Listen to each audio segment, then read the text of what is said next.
1942. Britain is starving. German U-boats are sinking supply convoys faster than shipyards can replace them. And in the middle of the Atlantic, there's a dead zone. A gap no airplane can reach from land, where the wolf packs hunt with impunity. Britain needs airfields in the middle of the ocean. Aircraft carriers take years and mountains of steel that don't exist. And in a London office, a man with no scientific training raises his hand and says, "What if we built the airfields out of ice?" And instead of laughing, Winston Churchill said yes. This is Project Habakkuk, the 2-million-ton aircraft carrier made of frozen water and the bullet it fired at an American admiral. This is oops history, true stories that sound fake. Today, Britain's ice ship. Meet Geoffrey Pike. Not a scientist, not an engineer, a journalist and professional ideas man with one of the strangest resumes of the century. As a young reporter, he had been captured sneaking into Germany in World War I and escaped the prison camp using essentially math about guard schedules.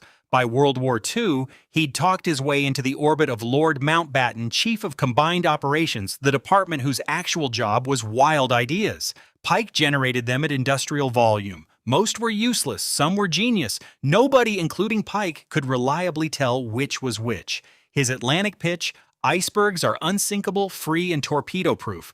Level 1 thinking, and wrong, because icebergs roll over and shatter. But then the idea got an upgrade that changed everything.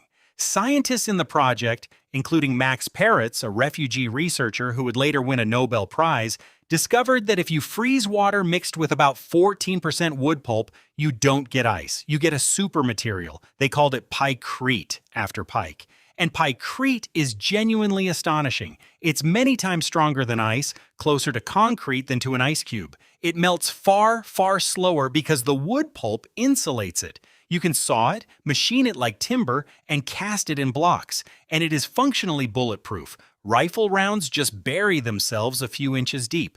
They had invented cheap, buoyant, self-healing armor made of frozen sawdust water. The sales campaign for this material is half the legend. By one famous account, Mountbatten was so excited that he barged in on Winston Churchill, who was in his bath, and dropped a chunk of picrete into the hot water to prove it wouldn't melt. It didn't. The Prime Minister of the United Kingdom watched a lump of magic ice refuse to die in his bathwater, and Project Habakkuk got his blessing. But the greatest product demo in military history came in August 1943 at the Quebec Conference, the Allied summit with the top American and British brass in one room.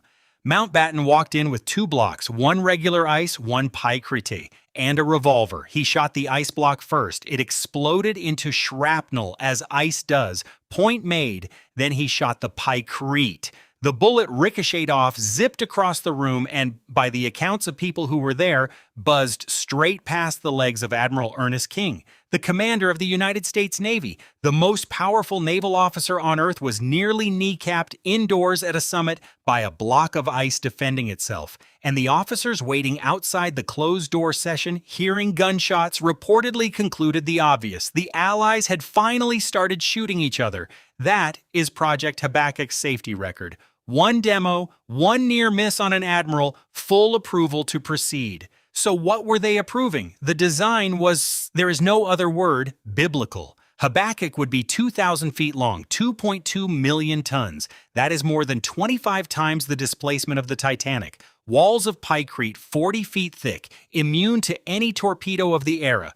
And if one did bite, you'd pump in water and freeze the wound shut. A self-healing warship. Inside, a refrigeration plant and miles of ducting pumping cold air through the hull to keep the whole beast frozen, driven by 26 electric motors, top speed, about 7 knots. Less a ship, more a drifting frozen island with a runway and a grudge. By the way, the name.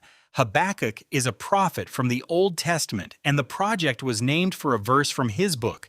I am doing a work in your days which you would not believe, though it be told you.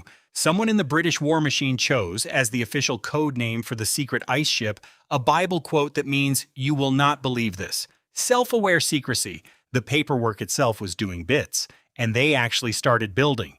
In early 1943, on Patricia Lake in the Canadian Rockies, a team constructed a 60-foot, 1,000-ton scale prototype, a proof-of-concept ice barge with refrigeration. The construction crew included conscientious objectors doing alternative service who were never told what the giant frozen box was for. It worked. With a